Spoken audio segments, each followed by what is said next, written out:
Let's roll, baby. Welcome in the East Coast Bias Boys, ready to rock and roll right here on the Ringer Gambling Show. For all of you listening via podcast, thank you for joining us. For those of you watching live on YouTube, always great to see you. Let's welcome in the triple threat. Joe House in Washington, D.C., Raheem the Dream Palmer in Las Vegas, John Jastrzemski here in New York City. We have all of the overreactions, all of the betting angles, all of the takes imaginable after week two basically concludes. We have two very, very juicy Monday Night Football games. One, that is my wise wager of the week. Another game, that is Joe House's wise wager of the week. So we got you covered for the Bucs and the Texans, and of course, the Chargers and the Raiders. Now, it's the Ringer Gambling Show presented by FanDuel, and football is officially back. So if you're going to be in it with FanDuel. They've got the goods, futures, live betting, SGPs, your way bets, all of it. The app's clean, it's fast, and yeah, when you win, you'll get paid instantly. So you guys know, dirty little secret, I like the Houston Texans. We'll get into that a little bit later on. So get your bets in, build something bold, and make every game feel bigger. Download the FanDuel app or head to FanDuel.com/gamblers to get started. Fellas, we have to start here. Yes, we have the Chiefs and the Eagles that we will react to.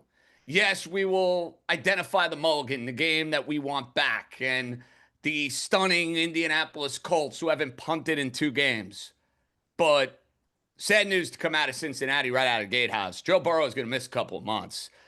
Significant turf toe. Looks like he's going to need surgery.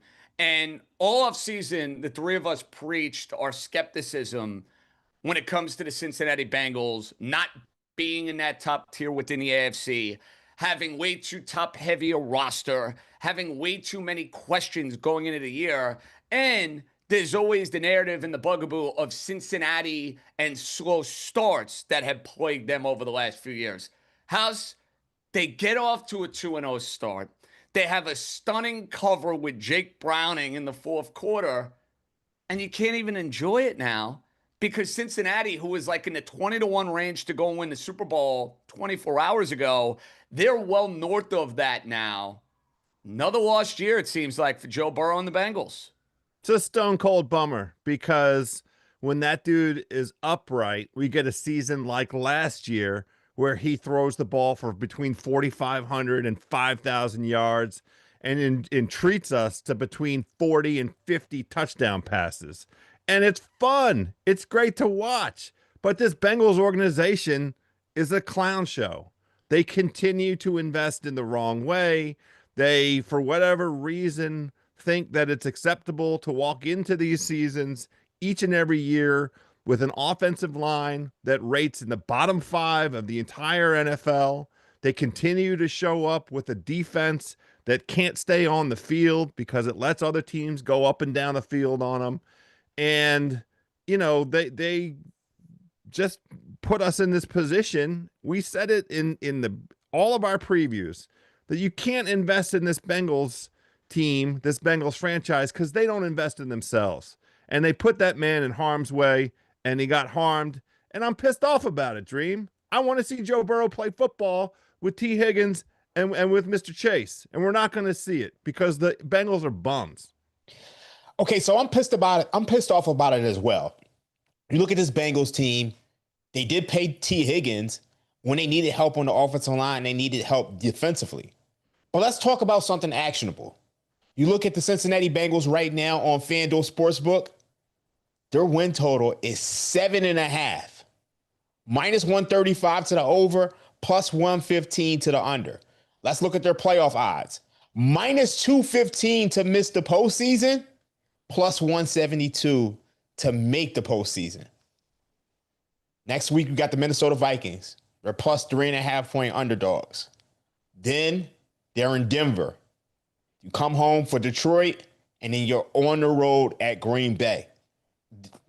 Those next stretch of 4 games, they could be out of it by then. But I think there's going to be a point where you kind of want to buy low on this team. And I was going to ask you that. Interesting. Unfortunately, Raheem. It's not now because it's the next 4 weeks are just brutal. But after that, I wouldn't mind, buying over whatever their win total is. I can't buy on them to make the postseason, obviously, at this point, because they're dogs in the next 4 games. But next week might be a trap game for Minnesota. Catching 3.5. It's going to be interesting because Jake Browning, he's proved that he can play some football. He could be a competent backup quarterback. That's what I was getting at here. Look, Cincinnati now, their hopes and dreams of being one of the top teams in the AFC, they can forget about that if they're not going to have Joe Burrow. However, as we saw a couple of years ago with Browning, he knows how to get the other two guys involved. And listen, we've seen backup quarterback situations that are lost at sea where, my team last year is a perfect example. Tua gets concussed. They go to Skylar Thompson or they go to Snoop Hunley and the entire operation falls apart. I wouldn't necessarily say that about Cincinnati. That said, Raheem hit on a schedule that is not particularly easy. But by the same token, House, this last team, 2 teams in the AFC, there's going to be a mediocre team or two that probably finds their way to the postseason. So you have no inkling, no interest, no desire to get on board Cincinnati, let's say at like over 7.5 wins or like plus 172 to make the playoffs. I'm going to wait because I think if that number hangs in there, I'm not laying the juice on the over 7.5 because they're going to be lucky to go 1-3 over these next 4 games. But then that makes them 3-3. And if you look at their schedule, there are winnable games. Like they can hang around 500 for quite a bit of the season. They have a really, really, really tough stretch. Week 13, 14, 15. It's Baltimore, it's the Buffalo Bills, and it's Baltimore again. But they end the season against the Dolphins, Cardinals, and Browns. And if that's, if they're sitting around 500, and those are the 3 games that are going to make or break whether they make the playoffs. So I want to catch this number after this stretch of 4 games, because I do agree with the idea that going into Minnesota, they can win that game. Denver, I think, is that in Europe? It's an away. It's treated as an away game, but no, the Denver game's a Monday night. That's a Monday night special. All right. Detroit and Green Bay, those are dead losers. But then Pittsburgh, the Jets, the Bears. I don't know, man. Pittsburgh again. The Patriots, those games are all, within the realm of reason for this Bengals team. So let's kind of get to that portion of the schedule. I'd like them to be slightly under 500 coming into some of those games, and then I'll take a look at where the market sits. Yeah, I think the issue is, though, Raheem, you mentioned this trap game against Minnesota. If you're going to wait on Cincinnati, you better hope they lose to the Vikings. You know what I mean, Raheem? Yeah. Because like that plus 172, if Jake Browning goes into Minnesota and J.J. McCarthy looks the way that he did in week 2 against the Atlanta Falcons, Dream, that's where I would argue you're not going to get plus 172 in this AFC. Yeah, I can agree with that. I mean, but they are dogs. I mean, your dogs up against, a Flores defense who can, cause some problems. But ultimately, Jake Browning is definitely a better quarterback than J.J. McCarthy at this point in time. Totally fair. Okay, gentlemen. There's another big takeaway after what we saw in week 2. For the first time in the Patrick Mahomes era, Raheem, the Kansas City Chiefs are 0-2 to start a season. And despite the fact that Travis Kelce dropped what should have been a touchdown that maybe changes the entire feel and fortune of the game, the Chief offense was boring. It lacked creativity. There were no explosive plays. And I was very underwhelmed watching Eagles and Chiefs in my 4-box Sunday at 425. The fact that Denver and Indianapolis was by far and away a game I'm saying, hey, give me the sound here. This game's more fun. This game's more juicy. And the Super Bowl rematch was a snoozer kind of speaks volumes to where Kansas City is at. You are the king, Raheem, of giving us the buy low opportunities on the Chiefs. I know we have talked about this ad nauseum, and you mentioned it when we did our AFC West preview. Didn't love the start of the schedule for the Chiefs.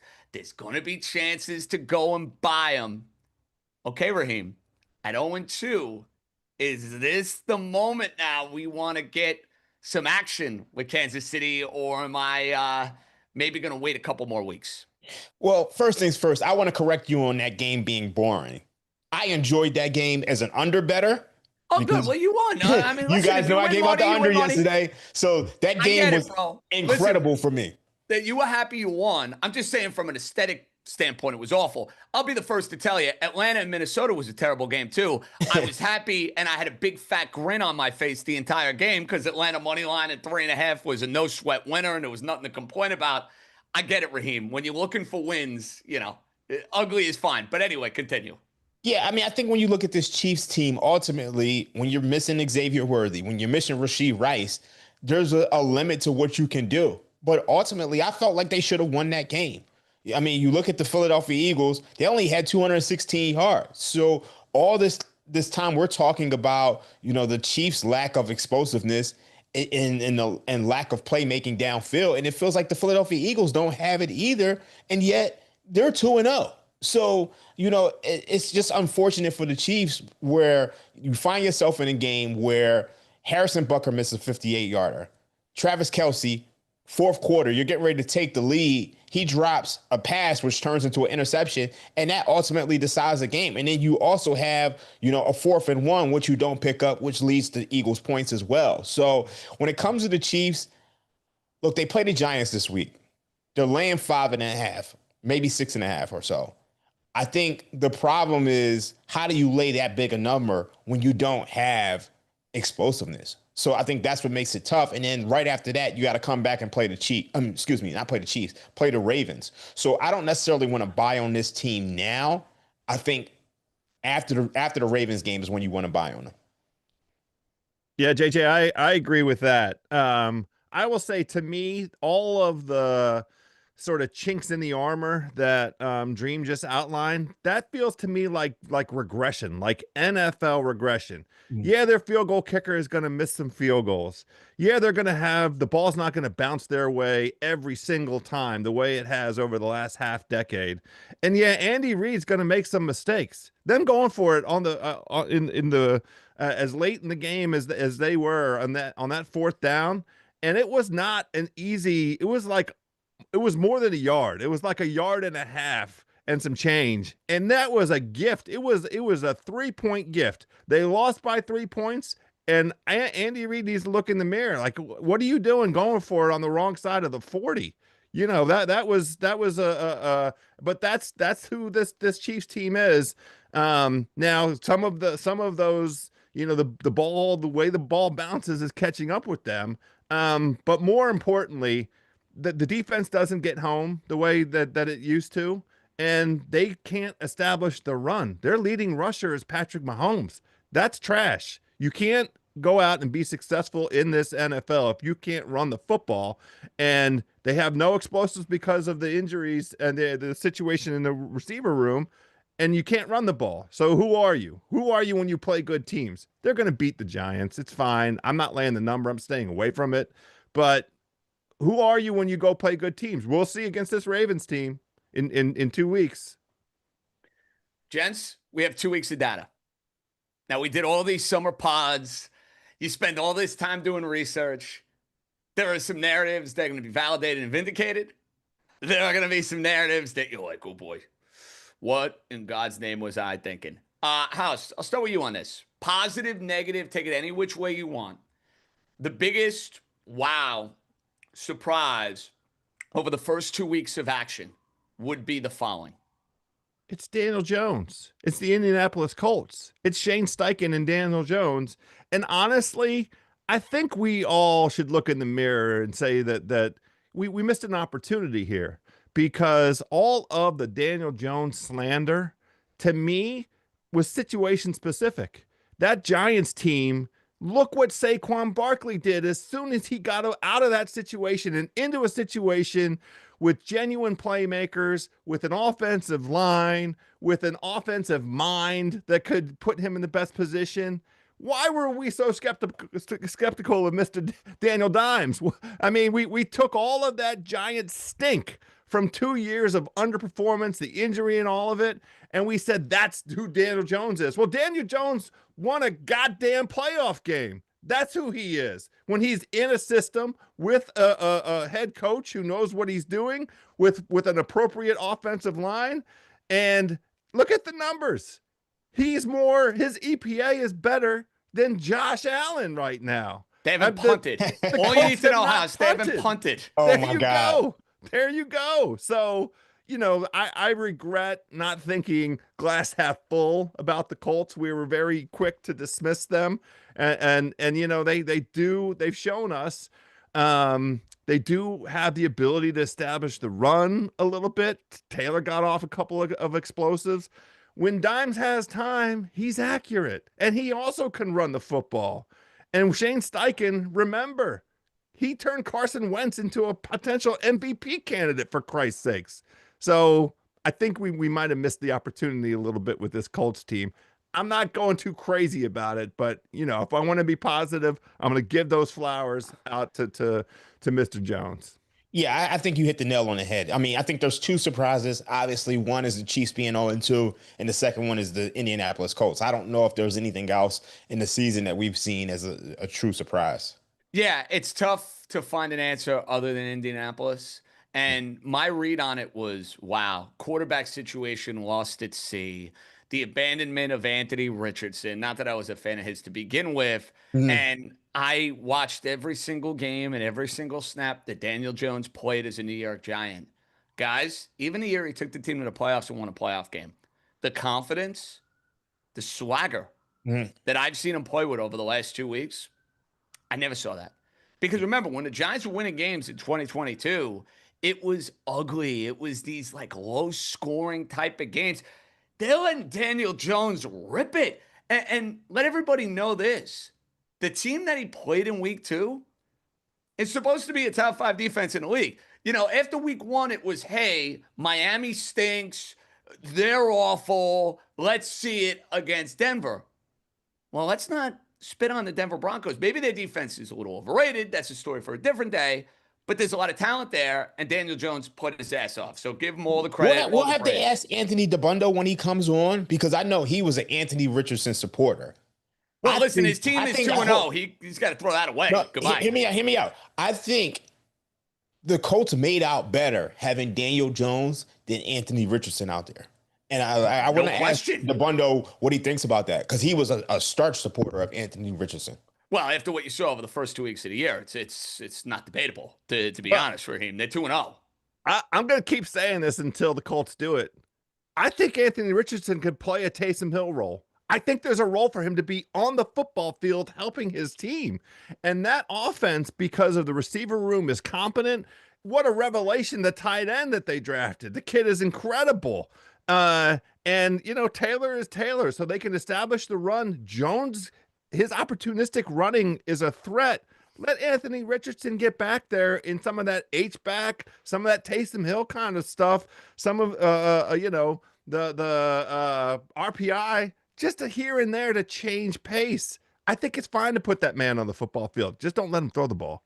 All right, boys, we got 2 monster Monday Night Football games to break down and give winners for. Let's start with the opener. 7 o'clock, 7:15, whatever it might be. Tampa Bay, after their big win at Atlanta in week 1, is catching 2.5 against the Houston Texans. We know what the narratives are surrounding Houston. Defense is outstanding. Offensive line, not so much. Running game, not so much. Questions about CJ Stroud and kind of where he's at as far as his NFL quarterback development is concerned. I have given out this game on 10 zillion different shows. I did it on Monday last week. I did it on the Sunday pregame. I'm doing it again now, and I'll be very quick because nobody needs analysis now for the 4th straight show. I love the Houston Texans in the spot. I think it's a good buy low opportunity for them. I think Tampa got beat up a little bit in that game they played against the Falcons. A little bit of an emotional letdown after playing a division game on the road. Wirfs is not going to play. Not the recipe you want going into a game against one of the premier defensive lines in the league. House, this is my wise wager of the week. It's my favorite play of the week. Let's bring it home. Texans laying 2.5. Your feeling on the game? Yeah, JJ, all I can do is back you because I have no feel whatsoever on this game. There's just gigantic question marks to me that emanate from the offensive line of the Houston Texans and honestly the offensive line of the Tampa Bay Buccaneers. Now, Tampa was able to deal with the offensive line question marks against Atlanta because Baker Mayfield got out on his horse and was running all over the football field. I don't think he's going to be able to do that against this Houston Texans defense. It's too fast of a defense. It is the best unit in the game, and so I endorse your approach to this.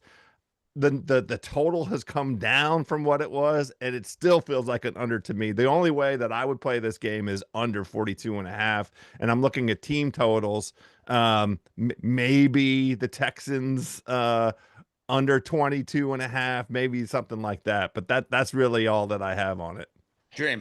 Yeah, I like the Texans and I like the under as well. I think, in addition to Tristan Wirfs, Tampa's missing Luke Godeke. So I think that's going to hurt them as well. So I don't see a very high scoring game between these two teams. I mean, you look at even last week, Bucks and Falcons was 23-20. So I think you get like a score similar to that, but probably even less than that. So I do like the Texans in this game. I think they should be able to win this by a field goal, but yeah, it's a really tough spot for Tampa. Really tough spot for Tampa. Looking ahead though, guys, just thinking about this curiously, I know we're going to do some of the week 3 bets that we like. That number with the Jets, Raheem, I'm seeing it around 7 to 7.5 for next week. Do you anticipate a Tampa loss here? Maybe getting a better number with the Bucks. I know you don't know what the deal is going to be with Justin Fields as far as the concussion is concerned, but I always sometimes like to see if I can get the better of a number the following week, knowing how a Monday night game might play out, give or take. Is there anything to the idea of maybe grabbing Tampa or waiting on Tampa for week 3, saying, hey, they lose, get a better number? No, just because of the whole Justin Fields situation. Okay. I Fair think enough. with that, it's just like it could probably get worse. Yeah. And we'll see what happens, of course, with the Jets and their quarterback. And God, were they terrible against the Buffalo Bills. All right. So not a strong lean from House. Pretty strong lean from me. Not a strong lean. It's a play. Lock it in, baby. Texans laying 2.5. Now, we have another juicy Monday night game, boys. Very, very juicy game. The Chargers were the week 1 darling. They beat Kansas City in Brazil convincingly. They were physical. They were tough. They were mean. Justin Herbert had one of the best games of his career. They now go to Vegas to take on a Raider team that looked pretty darn good in week 1. Made a whole lot of explosive plays against the Patriots. They have a coach, long time coming, Pete Carroll. They have a professional quarterback in Geno Smith. And they have one of the premier pass rushers in all football, Max Crosby. That is a matchup I cannot wait to see. Crosby taking on Joe Alt and how they're going to try to scheme that. And there's no love lost because Pete Carroll and Jim Harbaugh absolutely positively detest each other. I mean, you talk about like Ohio State, Michigan, Yankees, Red Sox. These guys don't want to be in the same room with one another after all the years in college and then Seattle and San Francisco and what have you. House, it's a very tough game. Line was at 3.5. It got down to 3. Now it's back at 3.5. You have a wise wager on this because we did the Ringer Sunday pregame together. Does that half point make a huge difference to someone that is watching or listening right now? That's what I'm dying to know. From my perspective, yes. And I'm eager to hear from Dream why that number got pushed back up to why the half point came back in over the course of the last 24 hours. I adore the Chargers laying the 3. I have no problem with it whatsoever. The hook changes the whole paradigm, in my humble opinion. I think that what we saw out of the Chargers down in Brazil is a true version of them. And so, there isn't that overreaction we're talking about in this week 2 context. I think that what they showed us in the trenches is their true identity. I think that they can protect Justin Herbert against formidable pass rush because the Kansas City Chiefs have a formidable pass rush. And I think that on the defensive side of the ball, they can get pressure. Patrick Mahomes was running for his life. I don't think that was a mirage. I think they'll be able to get that same pressure on Geno, and that pressure is the key to minimizing the explosives, which is why I like the idea, even though it's a road game, and there are a lot of trends.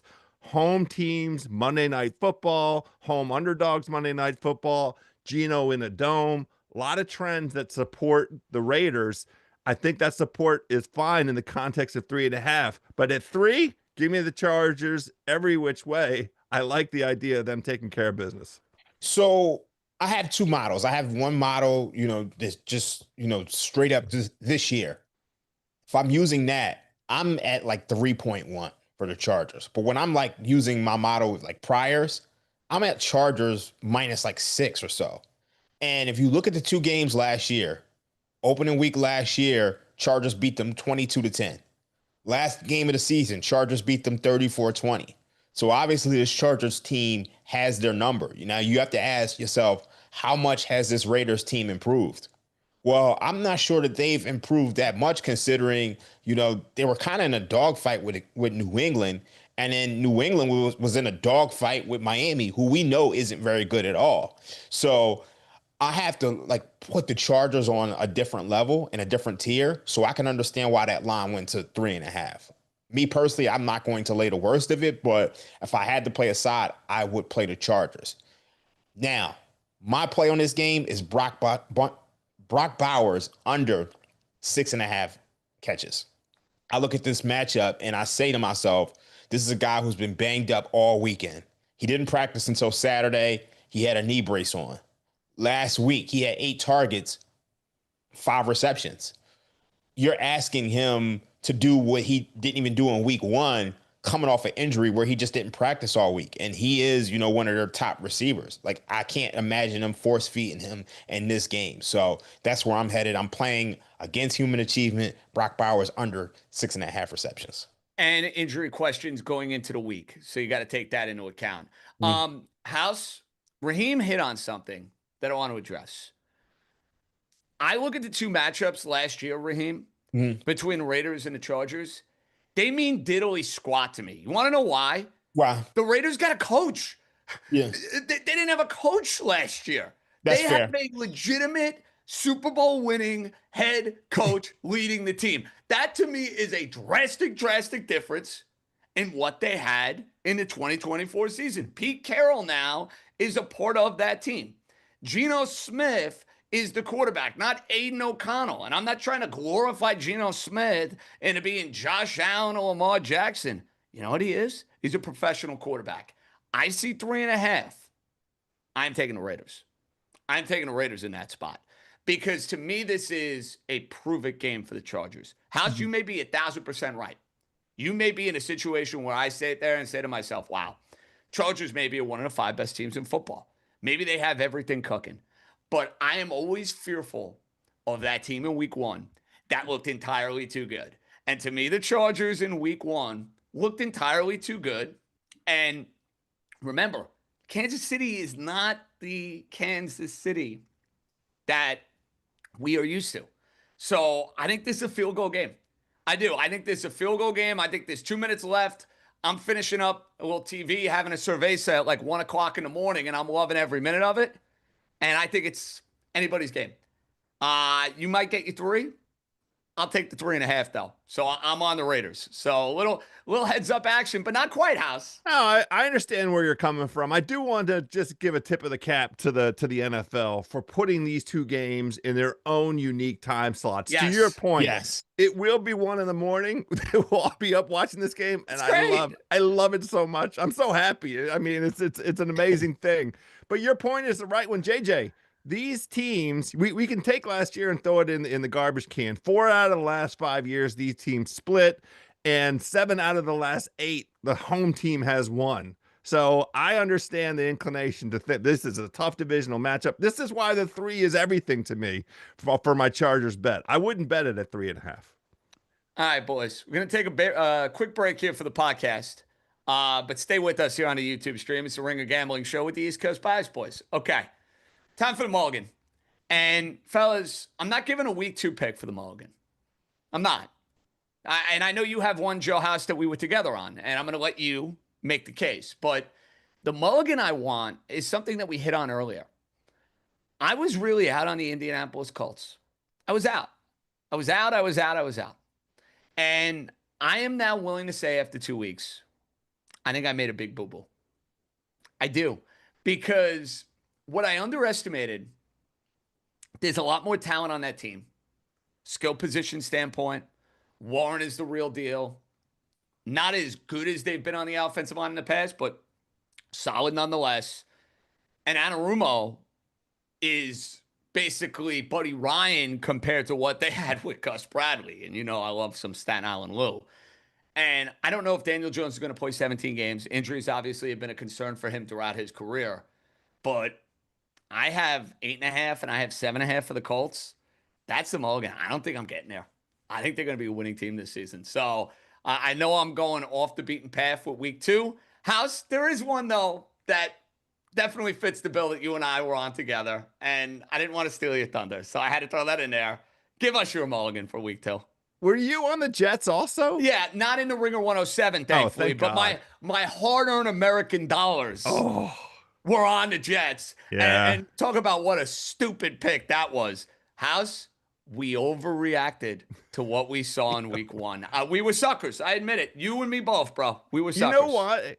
It turns out that the Pittsburgh defense is trash. That's the true culprit here, because the Jets were able to establish the run and they ran the football down the Steelers' throats, and that was the thing that felt like, okay, we can hang our hat on the idea that the Jets will play a ball control kind of offense. They'll run the football. That will keep them in the game because it'll make the clock run. And it won't let the Bills get out and just do Bills things. It won't let Josh Allen just get out there and get explosive after explosive against a Jets defense. Look, the handicap in coming into that Buffalo Jets game was not that the Jets defense was going to stop anybody. We didn't think that. But we thought that the Jets would be able to establish an offensive rhythm that was akin to the success they had against the Steelers. That was wrong. And, Bill Simmons said that he's going to ask FanDuel to put in a little voice modulator when you take the bet, the Jets against somebody like Josh Allen, the voice pops up. Are you sure you want to make that bet? You want to bet the Jets against Josh Allen? And I second that motion. I really would. Let's talk to FanDuel about that one. So the only thing that kept me off of that game was when I looked at my model. My model had that game Bills -10. Well, your model was right, and me and House were wrong. Okay, the struggle and the market was wrong. The struggle for me is sometimes your model will be so far off market that you don't know if you're wrong or they're wrong. And I mean, this was one of those times. And a lot of times, to start the season, these books want to take a conservative approach. They don't want to come out here and have an NFL team laying 8, 9, 10. I mean, you saw it with Cleveland and Baltimore, because I think, obviously Baltimore has proven themselves to be probably the best team in the league. But for the most part, it's very conservative. I mean, right now, obviously the Bills are 12.5. But those first couple of weeks of the year, you just don't see very high numbers historically. For me, I don't necessarily have a mulligan, but there's a team I really want to talk about, and it's the Philadelphia Eagles. Philadelphia Eagles, 14th in EPA per play on offense. Jalen Hurts, 18th in EPA per play. I feel like I'm not going to say this team is fraudulent, but I want to put them on fraud watch. Okay, interesting. Okay. In back-to-back games, I see an offense that's not really creative. I see an offense it just doesn't look like last year. Kevin Patullo might be the new Brian Johnson. And the way they won the first 2 games against the Dallas Cowboys and the Kansas City Chiefs, the opposing teams had red zone turnovers as they're going to take the lead in the second half of those games. And those red zone turnovers, obviously the fumble in the Cowboys game, and then the interception where Kelsey drops the ball, those 2 turnovers are the reason why the Eagles are 2-0 right now. So until this offense gets more creative, I don't know if this is going to be the team that wins the Super Bowl. And I think we're looking at a team that's very similar to last year's Chiefs, or similar to the Minnesota Vikings of years past, where they win all these one-score games and then eventually it catches up to them. That's fine. They're still 2-0 to start the year. Interesting test for them. Very interesting game coming up in week 3. And speaking of Raheem, I wanted to ask the 3 of you before we welcome on Anthony Dabbundo, the game that you are eyeing, or the bet that you've already made, or maybe you can't wait to make in week number 3. And on that note, Raheem, in week 3, Joe House, Raheem Palmer, guys, I can't wait to bet the Los Angeles Rams. In fact, spoiler alert, I've already bet the Los Angeles Rams. House, I'm a sucker for a revenge spot. The Rams should have won that game in Philadelphia last year. The weather played a role. They had an opportunity around the goal line. They were oh so close to winning that game outright. They're off to a tremendous start to the season. A lot of the narratives and questions surrounding Matthew Stafford's health and his overall well-being, I think were a little maybe blowing out of proportion because House, he's been fine. The Rams have been fine. Devontae Adams looks good. And I think they're going into Philadelphia with a chip on their shoulder. I love them. Not only do I think they're covering the number, I think they're winning the game outright. I think the Rams are beating the Eagles. JJ, I want to just urge caution. Okay. Here are the warning signs for the Rams. They have not been effective in the red zone. They can't establish the run. So they're throwing the football in the red zone. 10 straight passes inside the 10-yard line against the Tennessee Titans yesterday.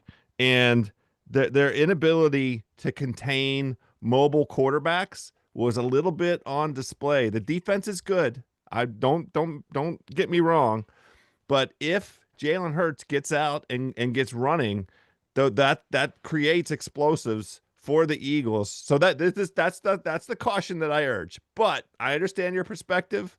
I don't have a different point of view. I just want you to hear the cautions. Fair, and I appreciate the caution. That said, I saw that Ram defense give Jalen Hurts hell. Now, I know it was a snowstorm. That played a role. Raheem, I love the Rams in that spot. That's a bet I'm making in week 3. Is there anything that you have bet so far for week 3? So that line was 4. It's now 3.5. That is a side that I was actually leaning towards. I'm actually right at 4, believe it or not. And this is a revenge spot for the Rams, obviously. But the one that stands out to me, and I know y'all going to hate this, Tennessee Titans plus 3.5 against the Indianapolis Colts. No, I don't hate it at all. Make the case. I think the time now is just to sell high on the Indianapolis Colts. I think this is the time to sell. You're going on the road. I mean, this is a team who they've played 2 straight home games. Let's see how they play on the road. And I'm pretty much at Indianapolis -1 or so. So the 3.5, I like what Cam Ward showed. I think he showed me something in that Rams game. I mean, ultimately it got away from them, but I think they should be able to cover this number. And then the other one that stands out to me is the Dallas Cowboys, Chicago Bears over 49. We know there hasn't been a lot of points in these NFL games, but this Cowboys defense is abysmal. And I think you could probably say the same thing about the Chicago Bears. So I think you're going to see a lot of points in that matchup. So those are the 2 that stand out for me. I probably have more going this week. Yeah, of course. We will definitely have more going this week. Shocker. Dream and I both immediately go to the over in that Bears Dallas game. Like, I can't believe, like, we didn't talk about this either. It's so crazy. Of course not. I'm playing the Bears team total. Look at that chicken scratch right there. Show that off. Can you show that off one more time for people watching my on YouTube? favorite bet. Right. I love it. Got it. It was 48.5. It might be already up to 49. I'm playing the Bears team total over 25. I mean, what we saw out of the secondary from Dallas. Now, look, this is it for me and the Bears and Ben Johnson. This is it. One last chance. Oh, boy, you're getting back into bed with that team. Good luck. No, I'm not betting that. All I'm doing is betting But you need the total. points. Well, that's the thing. I don't know if I want to back them on points because of the quarterback. No circumstances can I say anything laying point? None of that. No. But them scoring, I think this is the game where we finally see Ben Johnson in his bag a little bit because that Dallas secondary is hilarious. I do want to very quickly just say out loud, friends don't let friends bet on the Tennessee Titans. I just like that team. Boy, I mean, that team showed us one half of football last week that looked like, against the Rams yesterday, that looked like competent football. I mean, the combination, Cam Ward to the rookie that play receiver, was ridiculous. That was the play of the day in the NFL, in my opinion. The chemistry between them is excellent. It's cool. If you're a Titans fan, you're like, hey, we got something we can build on here. That team is so stupid. All they do is find ways to take away another 10 penalties, 13 penalties week 1, 10 penalties week 2. One of those penalties took away a punt return touchdown. They would have been in that game. They would have been live. I liked the Titans this week. I had them a bunch of different ways, but they intend to self-defeat and self-destruct, and that is what they do. So I'll just offer that caution. Another caution to my good friends. East Coast bias right here on the Ringer Gambling Show. Taking a break for the pod on YouTube, though. We welcome in a guy who is probably in his glory. And AD, week 1, we were not together, amigo. Week 2, we were rather simpatico because we rode the Colts together. As I'm crying about the meltdown in Arizona, I at least had the glory of what happened with your Colts. Are you ready to take the L on the Daniel Jones, Anthony Richardson conversation? Well, it depends on what your goal is. If I think it is an accurate statement before the season that Daniel Jones probably gave them a better chance to win games in 2025 if your goal is to win the most games in 2025. But I stand by the point that if your goal is to win the Super Bowl, then I still think there are a lot of limitations to this offense that I think will eventually get found out. And I think you saw, and there was something little in that win yesterday. In the fourth quarter, on the final drive, when the Colts are driving to try to get into field goal range, Shane Steichen was terrified of dropping back Daniel Jones in any situation in which he could take a sack or a negative play. And this is an offense that has not punted at any point in this season. And yet he still had a little bit of fear. And so I think there are still reservations I have. And House made a good point earlier with, and I called for this yesterday, they should have goal line packages or red zone stuff where Richardson is involved because his multiplicity, his ability to run the ball is a major plus. They actually kind of struggled. They struggled to run the ball yesterday. And they weren't great at running the ball in week 1. So the quick passing game, the Steichen creativity, running Tyler Warren out of the backfield on a sail route to get a huge play explosive in the first half, going after Patrick Surtain, not being afraid of him, manipulating Singleton, the linebacker for Denver, who was in a blender the entire game yesterday. There's all kinds of things that Steichen is cooking with right now. He's got a good skill group, and Jones is doing a good job of playing point guard, making the throws he needs to make. I still question the sustainability and the true ceiling of this team. And look, maybe Richardson's a bust. I mean, certainly within the cards. But I maintain what I said preseason, which is that these guys are in job preservation mode because they see that owner. They see Callie, and she is on the sideline. She's listening. She's all business. She's Cameron notes. Diaz. She's Cameron Diaz in any given Sunday, baby. She's got the look. I love it. And the players love it. And there's good vibes that have been restored to Indianapolis. We were voted the worst vibes in the league preseason. There was like a fan poll. Now they're 2-0. They just took down the vaunted Broncos defense in week 2 to the tune of 29 points. And it could have been more if they executed in the red zone. And they won me a steak dinner in week 1. They won me a +3 in week 2. So now will you ride again? Well, here's a question. Will you ride again in week 3? No. Terrible spot. I don't love it. Divisional road game. I'm not going to bet on the Titans, and I'm probably not going to bet against them either. All right, stay away. Okay, sorry to Bogart a little bit, but I will now give you the floor. You have 3 and out for us, which we do each and every Monday. I don't know if the Colts were going to be point number 1, but what is point number 1? I kind of knew we were going to get to the Colts, so I feel like I didn't have to make them one of the 3. Okay, so I think one of the biggest questions that every NFL gambler has to ask themselves as we enter week 3, how much do you downgrade the Cincinnati offense going from Joe Burrow to Jake Browning? Because it's not a huge sample, but I do find it interesting that when Browning goes into the game for Burrow, and we now have a decent sample, the offensive drop-off is not nearly as big in efficiency as you would assume for a quarterback who's considered as elite as Joe Burrow is. Not unreasonable. Oh, I thought you were going to have a number for us. Yeah, No, I do have a was number. expecting you to say something else. You I did do give have us a a number. dramatic pause. You but did. Dramatic. But Yeah. we talked about this from Jump Street here, Dabbundo. Look, I think bigger picture, it's devastating for Cincinnati. As far as them winning games and maybe getting to that 9-win mark that might get you a 7 seed within the AFC, it's still sustainable and possible because he can get it to Chase. He can get it to Higgins. he's going to throw interceptions. I think that's what you've noticed when Browning plays in these games. He's going to turn the ball over a couple of times. But, fellas, I don't know about you. I think he's probably housed one of the top 5 backups that the league has to offer. He's got to be. Oh, I totally agree with that. Yeah, I mean he's familiar with this offense. There's trust. The receivers trust him. The problem is, the same problem that the Bengals have. How are they going to protect him? Who's the backup to Browning? I want to know the answer to that before I make any future bets. And he doesn't play defense. The defense remains as atrocious as ever. I mean, Jacksonville aided and abetted its own demise. That was a self-sabotage if I've ever seen one yesterday out of the Jaguars. Here's what I'll say. I'm done. Here's what I'll say. So this week against the Minnesota Vikings, they're catching 3.5. The look-ahead line on the preseason was 1.5. So they were supposed to be 1.5-point dogs. And we know with Burrow out there versus J.J. McCarthy, they probably would have closed as a favorite. If you ask me, Bengals is 1-point favorites or so, maybe a pick, 1.5-point favorites. I don't know if the Bengals should be catching 3.5 this week. I don't know if the difference between those is that wide, especially when you consider J.J. McCarthy is on the other end of the floor.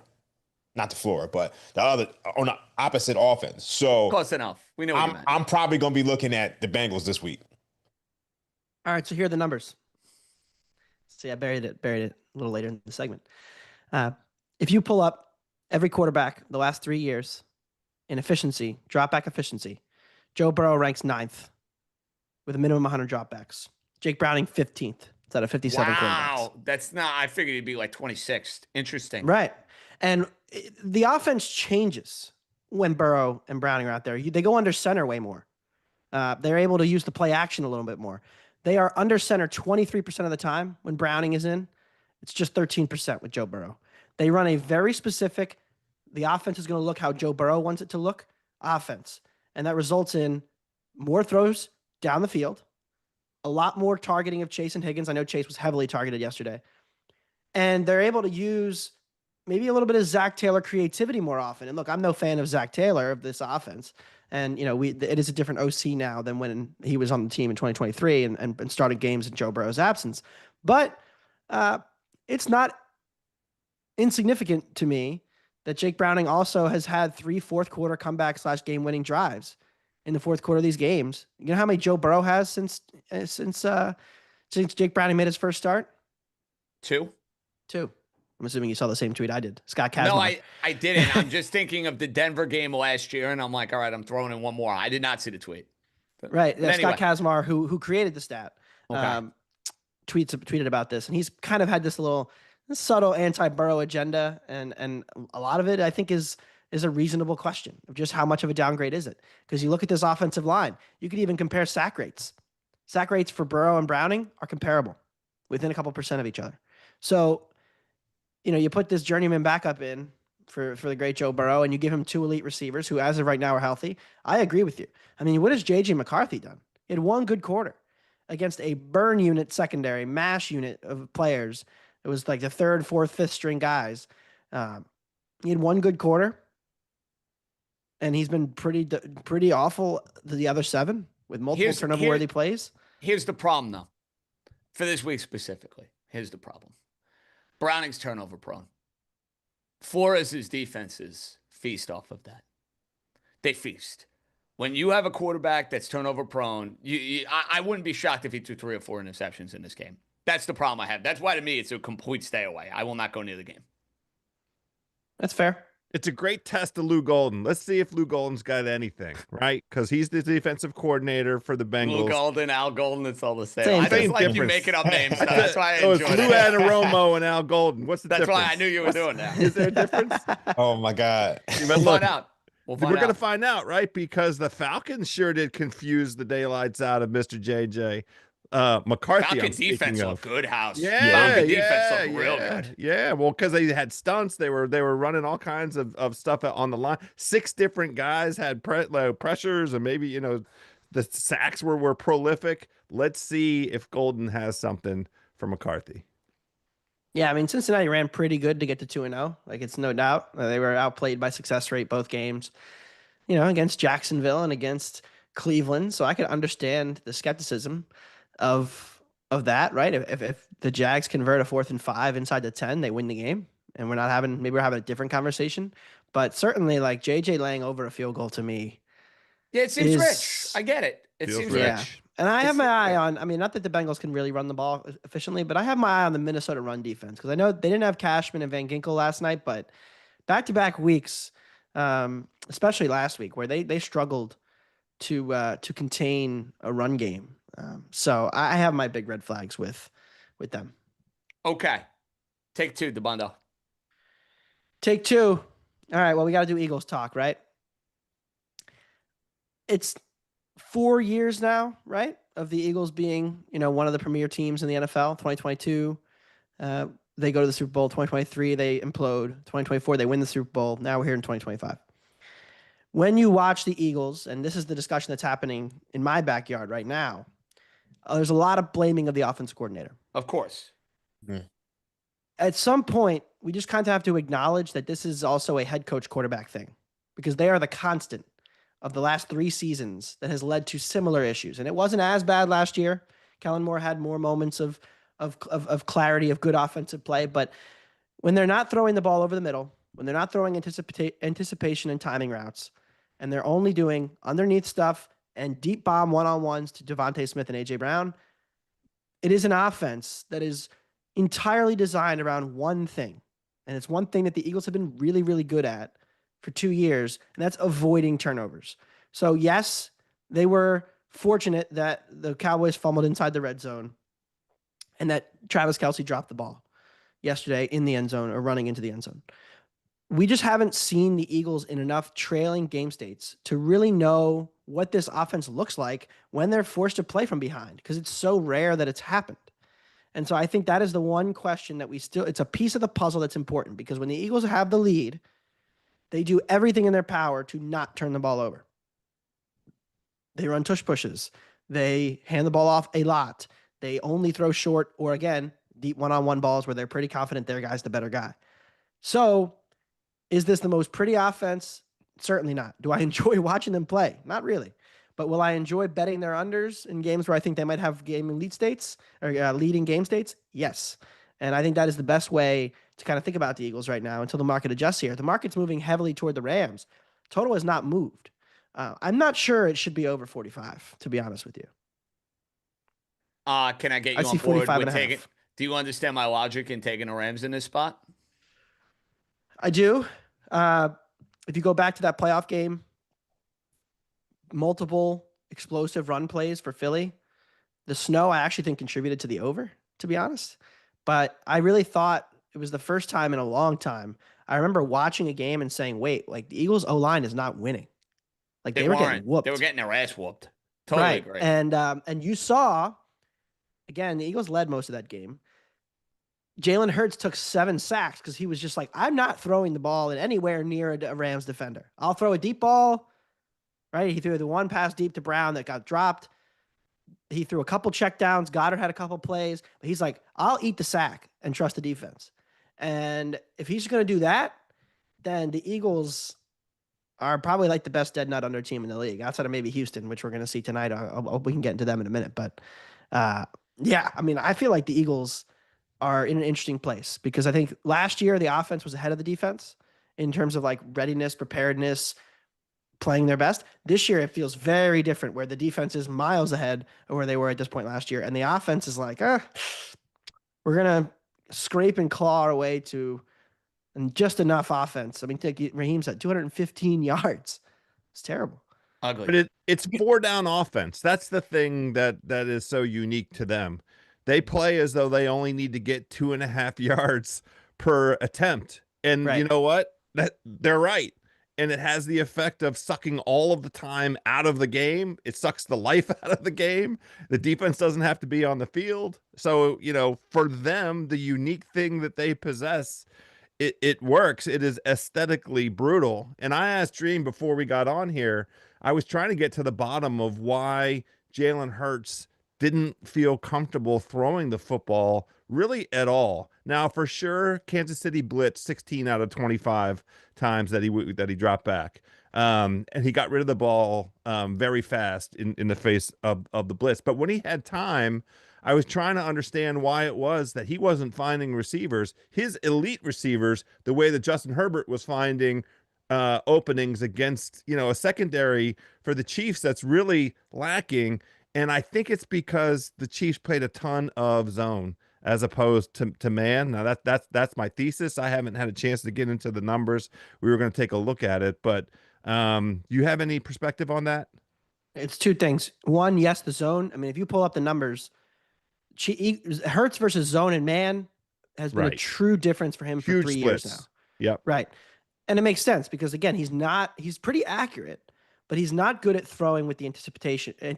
I can't say that word, but he's not good at throwing with it. The other thing is they went heavy a ton. They ran 12, like half the game. 2 tight ends, 1 running back. 2 tight ends without Dallas Goedert. So they were running Grant Calcaterra and Kylan Granson out there, who let's be honest, like if you're Spagnuolo, you're like, all right, if these guys beat me, tip my cap. Like that's not gonna happen. So I think there's a lot of things at play here. That you could blame the offensive coordinator for. Like, why are you playing so much 12? You're letting the Chiefs blitz you. You're putting yourself in unadvantageous situations. So that's how I feel about the Eagles offense. I mean, I think it's certainly a flawed unit. But again, like if the Rams go up 10-0, we might see a very different Philadelphia offense. Okay, we got 2 from you, Dabbundo. We need 1 more. Yeah, let's get to tonight. My wise wager. Everybody's got wise wagers tonight. That's right. Under 42.5 Bucks Texans. I feel like this could be the national TV game that kind of resets the narrative on CJ Stroud. For better or worse? For worse. Oh boy. Wow. I'm concerned about the matchup. Mainly because, and look, it might not be his fault, but like he's going to get blamed for it, whether it's his fault or not. And I mean, you can see this everywhere. You saw this with even Jane Daniels, right? Where he didn't have a great game on Thursday night. And everybody's like, sophomore slump. It's like, no, he just played a really good defense with an undermatched unit. And that's where CJ Stroud's walking into tonight. I think both defensive lines can shut off the water to the run game. These two teams were the worst and the second worst in run success rate in week 1. So if it's just CJ Stroud dropping back with no line and 1 good receiver the whole game on 3rd and long, I don't even dislike CJ Stroud. I feel like people think I hate him. I really don't, but I feel like it's a really, really difficult matchup for both quarterbacks, that is. Baker had the highest turnover-worthy play rate in the league in week 1. So I like the under here. I know that there's it's pretty low, right? You're dealing with a pretty low total here at 42.5, but I just don't really trust the playmakers here. And then I did take some Cade Otton under receiving yards as well. I mean, Houston's middle of the defense, the way they take away tight ends is elite. I feel like Texans could still win this game, but I feel like it's like 20-17. Gross game. Do you have a read on Charger Raider? Me and the Cuz are on the autumnal wind, which will be swaggering boisterously.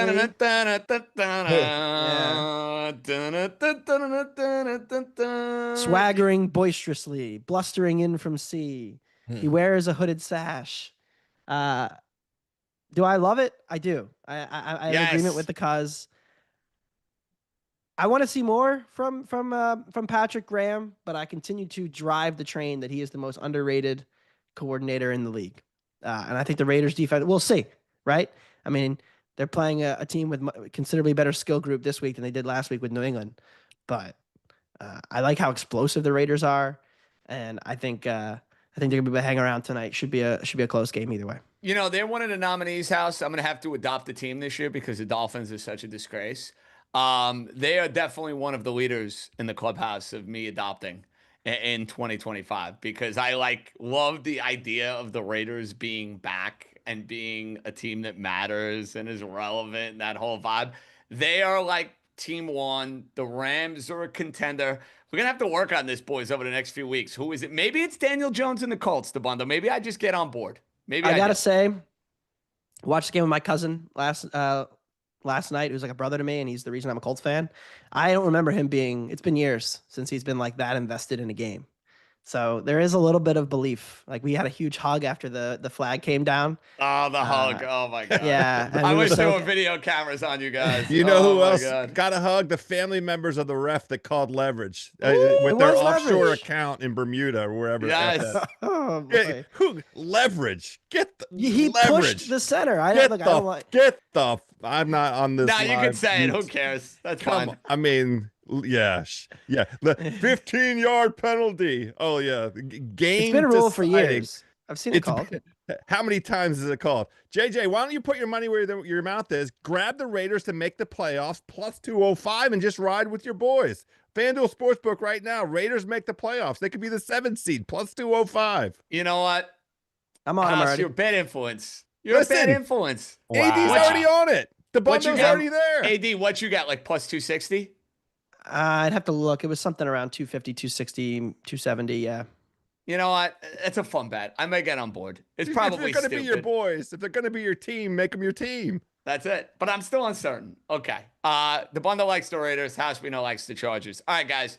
Best bets before we send you on your way. The bundle. I'll start with you. I know you gave us a couple, but it could be for week 3 look ahead. It could be for tonight. Just a parting best bet. Are the Mets playing tonight? Can I bet against them? No, I Why can't. not? Give me a bet. They're not. They're off. By the way, are the Mets unrelated? We're going to start doing a lot more baseball starting like once the playoffs get going. We'll have some fun with you on that. We'll have some fun with House with the Ryder Cup. Are the Mets in jeopardy of missing the playoffs? Certainly. See, I don't think Yeah, they but- are. The other teams stink. I mean, the Giants are terrible. The Diamondbacks, the Reds. You tell me one of those teams are going to pass the Mets? D-backs are only 2 out. They have the tiebreaker. I mean, I know I think the Giants play the D-backs too. Giants there's a lot do of not. Reds do, but the Reds Reds are do. terrible. I'm sweating Yeah. out the Reds over 80.5 wins, and I think it's going to be a loser. I really do. I don't feel Wow. good All about right, it. we'll see. I'll give you a baseball one since we already did NFL. I like Sure. Phillies Dodgers under 8.5 minus 112. I've been dubbed the Phillies Whisperer. I've had a good read on this team all year. I hate the spot for them. They have just completely dominated offensively at home all week long. Now they go on the road on a tough travel with no rest after failing to clinch the division on Sunday. But Ranger Suarez is exactly the kind of pitcher I like to use against the Dodgers because he has a ton of different offerings that can keep a lineup that is super patient off balanced because you can't out stuff the Dodgers. It's very hard to do that if your command is not good because they will just wait you out, take their walks, and enjoy their hits. But I think this is a good matchup for him. And they get Philly against righties right now, and the lineup that the Phillies are rolling out against righties with their shortstop situation is just not great offensively. I know they've hit in the last couple of weeks, but I think this is a good underspot for the Phillies and Dodgers. Make the total closer to 8. I got a question for Dabbundo. You look at the trends this year. Favorites, 27 straight up. You go back to week 13 of last year, 64-7 straight up, 90% since week 13 of last year. And you look at NFL closing favorites of 4 points or more this season, 12-0 straight up. Is this a blip? Is this something that we should just be, like going left on? Because it's just like, honestly, anybody who's been betting the NFL the last 10 years, 20 years knows that, typically you got to take some ugly dogs. And it feels like those ugly dogs just aren't winning. They're sick. The ugly dogs are ill. They're very ill. On their last life. I mean, I don't know. I saw you liked my tweet this morning. It's like not the NFL I grew up on. No. I asked people who work in front offices in the summer. I asked people I consider sharp gamblers. We had this conversation on this pod, and we were trying to figure out all the different mechanisms and reasons for it. I don't really think there's an obvious answer. I don't know. It could go down to like the top teams run the ball better than they ever have. It could be that the top teams are using analytics more. Maybe, turnover margin is being more closely, it's less random and now more strategized. Like you could say a team like Philly, but I don't know. It just ultimately comes down to maybe it is a sea change. Maybe it's not. I just hate the idea that I'm going to like blow up my process and not bet underdogs anymore because they've had a bad 10 weeks, right? The run is so bad that I almost want Jack and our producers to like literally change the man's best bet segment and just make it not a money line underdog, just a straight up underdog, because it's just like, there's literally no dogs to pick. I mean, I think Colts. yeah, Colts, Man's best Colts came bet, through JJ. yesterday, obviously, but Hey, Falcons. I mean, There were three. I think there were Patriots. 3 this week, right? And it was Falcons 3.5, Dolphins, Patriots was like 1.5, and the Colts. Fugazi I line. think the Yeah. Colts closed like plus 104, so it wasn't exactly. yeah. but that's why, Raheem, if we have 2 of the same, it should be allowed, and it is now this year because But I mean, it's at this point, it's like dogs winning is just so rare. I mean, like you have somebody like a week 1, we take the Giants, and then maybe in years past that comes through. And then I mean, even the Jags yesterday, the Jags blew it. The Jags Yes, blew it. but- That was but- my team. That was my pick. And I was on the Bengals, but it's just like, all right, good God, at what point do these dogs start coming through? Because this is just not the NFL I know. but remember, Seattle though, did. Seattle did good. Yeah. Seattle's another one. And Dabbundo, we went through this exercise last year with my Survivor of Futility, where the first couple weeks of the year were just anarchy with these double-digit underdogs winning outright. Like, we had some crazy, crazy results. Whether it was New England, they were a 7-point underdog last year against New England. The Raiders beating the Ravens. So I get it, Raheem. I think bigger picture, you're onto something. However, Dabbundo, there will be a week or 2 where there's like a couple of WTF type of games. They're coming. I hope so. I mean, Sal and I are trying to grind our way to 5-5 in the Ringer 107 here. So, And just to let you guys know, you guys if had winning Houston- weeks, right? If Houston covers tonight, Bodega Locks will be number 1. At what? 6-4? Yeah, I'm just saying. I mean, I'm not victory lapping early, but I'm just saying if that happens, 2 weeks. So Come on. hey, Congrats. You get the 2-week trophy. We'll put it. I'll wrap it up in some foil and send it to you. House, gotta take I feel one like, week at a time. I Sometimes feel you gotta. like That's a right. coach. 1 week at a time. I feel like a coach where I have to reprimand my player for giving the media bulletin board material. Raheem, I may have to have. They not out there playing the review. game tonight. What are we talking about? They can root from the couch and hate from the couch. D'Amico you know what? Ryans is going to have it on the bull. Sorry, not D'Amico Ryans. Todd Bowles is going to have it on the bulletin Raheem, board tonight. I'm throwing my hand. The coach The is throwing Bodega his Locks hands up are in on the air. Houston minus As Raheem 2.5. is on Instagram Live like Antonio Brown after a playoff game. All right, House, I need a best bet from you. It could be tonight. It could be for week 3. Give us Yeah, something. I already made the case for the Chargers -3. It is my wise wager for the week. That line's 3.5. So you don't play it at 3.5. I love the idea of CJ Stroud over 10.5 rushing yards. He got out and ran quite a bit last week against the Rams. I think that is an element of this offense. They have to do something to keep Tampa from loading up. So over 10.5 rushing yards for CJ Stroud. Dream. All right, so I gave you guys a lot of winners this week, and I gave you guys Germany. I don't know if you guys listen to the Eurobasket, but Germany came through today. Shouts to Dennis Schroeder, Franz Wagner. They did the thing. And then obviously we had Terrence Crawford, and then we had a little bit on the draw. So it's been a good weekend. I'm not going to force anything. I gave you guys my leans on the Tennessee Titans +3.5, Bengals +3.5, Cowboys Bears over. Actually, let's make the Cowboys Bears over the best bet because I don't think that number's going to be there. I have a model that says that's actually 55. And I do think Anthony is actually on to something about that Eagles Rams game. It's interesting because I have one model that actually has it 43. But then I have another model which has it at a 48. And this is like there was a place that had it 44.5 today, got bet up to 45. I want to check the injury report, but that's actually one to keep an eye on. Maybe if we go like first half under or something like that. I bet both unders last time they played last year, and Saquon broke like 8 touchdown runs of 80+ yards. That's a concern. That's the main thing. Which they had a problem giving up big runs last year, the Rams. If they're able to corral that, this game stays under. Boys, Rams plus the 4.5 against the Eagles on Sunday. I think the Rams are going to win that game outright. You know where I stand on these 2 games. Texans, Raiders, good luck to Dabbundo. And a little parlay to send you on your way. Crossport. Take the Texans money line. Death taxes. And the Yankees annihilating the Minnesota Twins. Rodon on the mound. The Twins stink. Let's take the Yankees and the juicy, hefty money line and parlay that with the Texan money line. Another creative way to get involved with Monday Night Football. Come on, Dabbundo. Let's go. Yankees never lose to the Twins.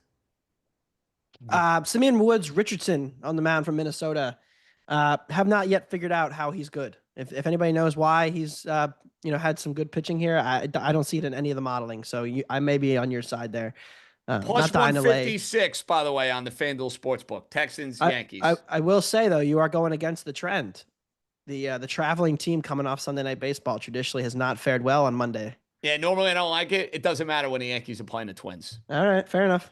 Again, look at the last 25 years of history. I'll roll with it. All right, that's going to do it for a Monday Ringer Gambling Show here on YouTube with the East Coast Bias Boys. For Anthony Dabbundo, Joe House, Raheem Palmer, John Sustremski signing off. Good job, Mikey. Excellent job, as always, by our guy Stefan in our New York studios. We got shows each and every day, 12 Eastern. Boys will be back. I'll be back with Raheem on Thursday. Enjoy the double dip on Monday night. Be good, everybody.